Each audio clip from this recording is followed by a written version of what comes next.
네, 서울 동대문 출신 장경태 의원입니다. 장관님께 질문드리겠습니다. 네. 지난 5일 금요일에 있었던 검찰개혁 청문회 보셨습니까? 뭐 다는 못 보셨어도 발췌해서 보고는 받으셨죠? 네. 청문회 내용이나 이런 것들이 많은 국민들께서 분노하시면서 검찰에 소속된 수사관들이 왜 법무부 산하가 아니라 또 중수청이 법무부 산하가 아니라 행안부로 가야 되는지에 대해서 알게 됐다는 말을 많이 했습니다. 검찰이 정권의 하수인이었으면 수사관이 검사들의 하수인 아니냐라는 볼멘 소리까지 나왔습니다. 저는 부디 수사관분들께서도 명예를 다시 회복하셨으면 좋겠고요.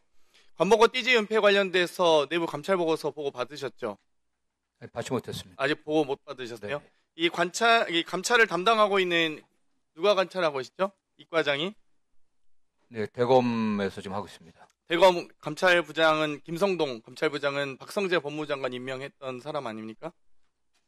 그건 제가 정확히 모르겠습니다. 네, 그렇습니다. 그리고 그 해당 이 감찰과가 어디 배정되는지 확인하셨습니까? 저희가 감찰 지시해놓고 구체적인 지시는 안 하고 있습니다. 그러면 아직까지 보고는 아무런 보고가 대검에서는 없었던 거네요? 예. 예.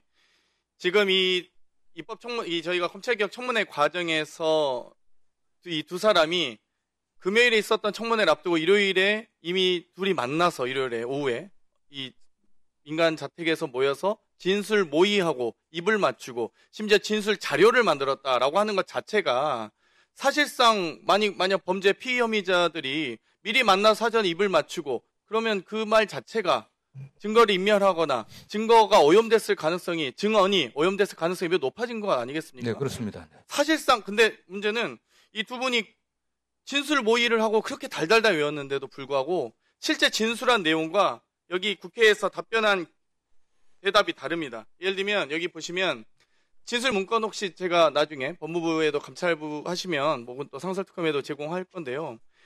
여기에는 모두 다 이 두 분이 띠지를 뜯은 기억이 없다라고 발언을 했습니다. 관봉권 본 기억도 없다라고 발언을 했거든요, 분명히. 근데 진술 문건을 보면 개최 전에 이 관봉권을 왜 뜯어서 샜냐라는 예상 질문이 있습니다, 거기에. 그런데 규정상, 책임 구조상 재차 셀 수밖에 없었다라고 스스로 적고 있어요.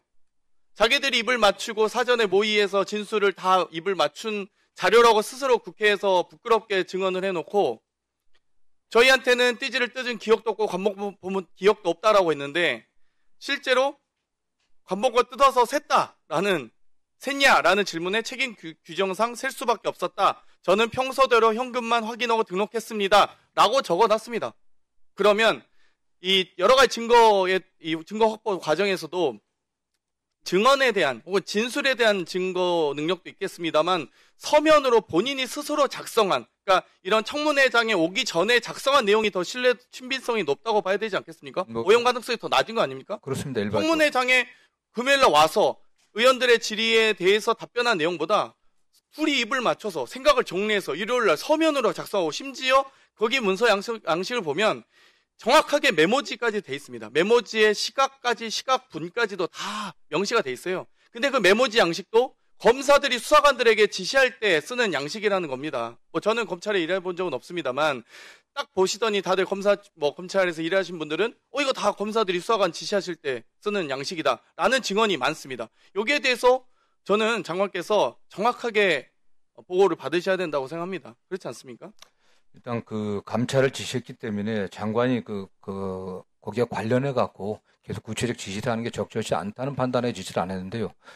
제가 수차례에 걸쳐서 대검에 검찰국장 통했고 대검에 이 사건을 제19 감사계식으로 수사했다가는 안 된다고 제가 여러 차례 강조를 했습니다. 예. 반드시 의원님 최재형 검사와 이 네. 수사팀 개장이 이 12월 이제 27일 전후로 해서 18일에 전후로 해서 다 이 접수를 하고 나서요.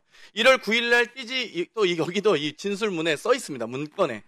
1월 9일 날 해당 검사에게 질책을 받았다는 겁니다. 최재형 검사에게. 질책을 받고 나서 당시 박건욱 부장이나 이동 차장 검사한테 물어봤더니 4월 25일 돼서야 자기는 보고 받았다. 그러면 평검사가 1월 9일부터 4월 25일까지 3개월이 넘는 시간 동안 부장, 차장, 검사장한테 보고도 안 하고 그 사건을 은폐합니까? 관봉 띠지가 사라졌는데 심지어 관봉권도 비닐 팩된 관봉권 거기에 관봉 띠지가 있었던 현금 다발 그 관본권이 띠지가 안 돼 있던 현금다발 그렇게 종류들이 있다고 지금 제보를 받고 있습니다.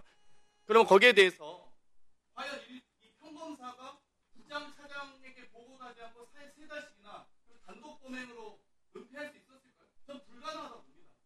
거기에 대해서 정확하게 상사특검 추천을 요청해 주실 의향이 있으십니까? 예, 그럴 의향이 있고요. 일단 이게 제가 검찰에 만약 이 사건에 관련해갖고 봐주기 수사를 해갖고 나중에 그러한 혐의점이 드러난다고 하면은 지금 이 사건 수사하고 있는 담당 검사들은 반드시 문책을 하겠습니다.